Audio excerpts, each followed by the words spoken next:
Richard Hutchins, and he's a Liberty University seminary student, and he's going to talk to us about the video that he saw today of Taking God Out of America. So, Richard, why don't you tell us what your first initial reaction to the video was in the first place? My first initial reaction to the video was I was very intrigued by what that information that God gave me. I wasn't really surprised, just because of the state that our country's in and how it's kind of progressed to where it is now. So it was just interesting to see that and to know that. And I think a lot of times as Christians, it's hard for us to live in a world where we can't freely practice religion or can't freely practice our faith. However, I say that in the same sense that as a believer, you know that our kingdom here on earth isn't what we're supposed to be building. We're supposed to be building a kingdom in heaven. And so, yes, it's very shocking that they are taking God out of America and out of our foundation. Our founding fathers did put that into us and did instill that into us. However, at the same time, it shouldn't be shocking because it's the world.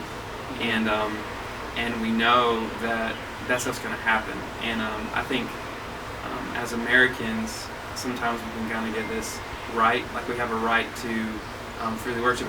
We totally do, and we have those things.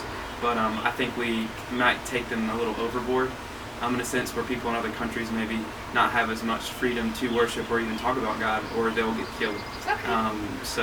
Okay, thank you. Yeah. What is your seminary teaching you about God and America? Are they teaching you anything? Not currently, no. Mostly we just talk about the Bible, right? And we learn about history of the church and stuff like that. So, history of the church. Okay. Yeah. As a future leader of a church, how will you encourage your church to keep God in America in terms of things like Congress? Will you encourage your church in that way?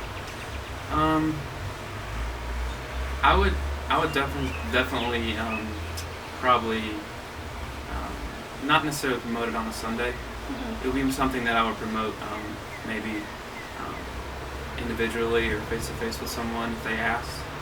But it wouldn't be something that I came on a Sunday morning and gave a message on how we should keep God in America. Because my purpose as a minister of the gospel of Jesus Christ is to articulate that every Sunday and to explain that to the people there, and because that's ultimately what changes lives to the gospel. It's not anything that we can do on our own strength, but it's totally what God has already done through His Son Jesus Christ. And so, as a minister of the gospel and someone who hopefully will lead somebody someday, I don't think it would be necessarily my calling to do that on a Sunday morning in public. Right. However, I would encourage people to continue to live a godly life and to stand up for what is right, and not settle for things that go against our beliefs, because it's wrong. So. Okay. And do you have any friends who want to take God out of America, and what do you say to them? I wouldn't say that I have friends. Because we're at Liberty and we have this culture where we want to fight for God and be champions for Christ, and that's totally awesome. That's totally cool, and I'm down with that.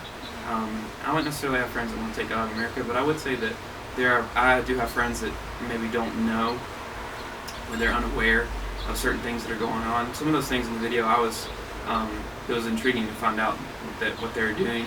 Some other things that are already like saw coming, and just wanting to take God to the Pledge of Allegiance. Like I've seen stuff like that, and moving things around like in that sort of sense. But I don't think I would necessarily say I have friends who want to do that, but are more unaware.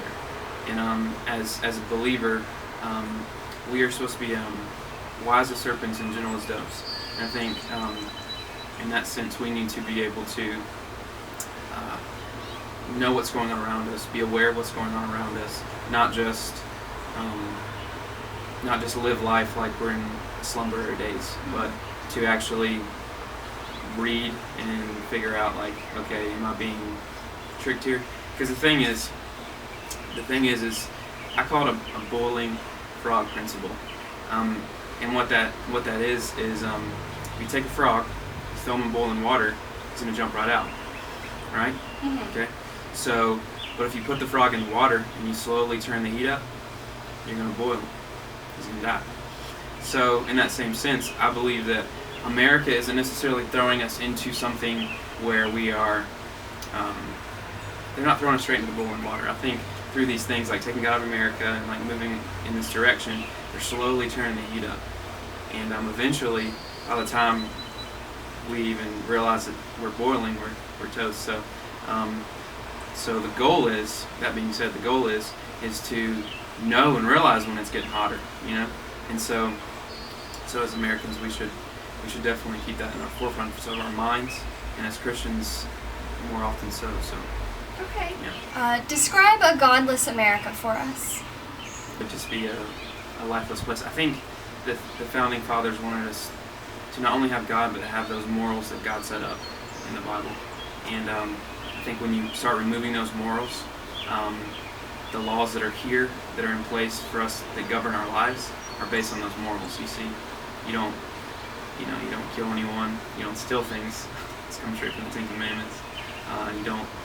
If you cheat on your wife or your husband, then you get a divorce, you know, or what have you. But those, you know, you don't want to lie. You know, those things that we hold as integrity, or things that we hold high, are things that come from what God has already laid out.